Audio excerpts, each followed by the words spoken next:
Hello everyone. 31ನೇ ಪ್ರಶ್ನೆಯನ್ನ ನೋಡೋಣ.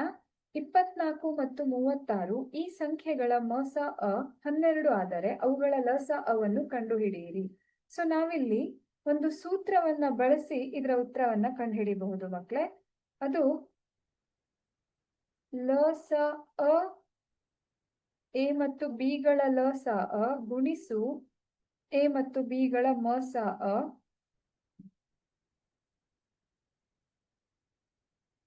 ಇದು ಎ ಮತ್ತು ಬಿ ಗಳ ಗುಣಲಬ್ಧಕ್ಕೆ ಸಮ ಆಗಿರುತ್ತೆ. ಸೊ ನಾವಿಲ್ಲಿ ನೋಡೋದಾದ್ರೆ ಎ 24 ಅಂತ ಇದೆ, ಹಾಗೆ ಬಿ 36 ಅಂತ ಕೊಟ್ಟಿದ್ದಾರೆ. ಹಾಗೆ ಅದರ ಮೊಸ ಅವನ್ನ 12 ಅಂತಾನು ಕೊಟ್ಟಿದ್ದಾರೆ ಅಲ್ವಾ. ಸೊ ಇದೆಲ್ಲ ಬೆಲೆಯನ್ನು ನಾವು ಈ ಸೂತ್ರದಲ್ಲಿ ಹಾಕಿದಾಗ,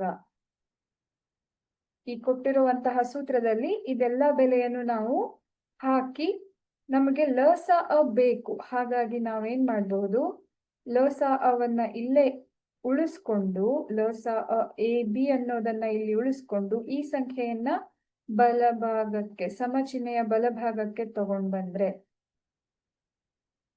ಭಾಗಿಸು 12 ಅಂತ ಆಗತ್ತೆ. 12 ಅಂದ್ರೆ 12 ಮೂರ್ಲೆ 36.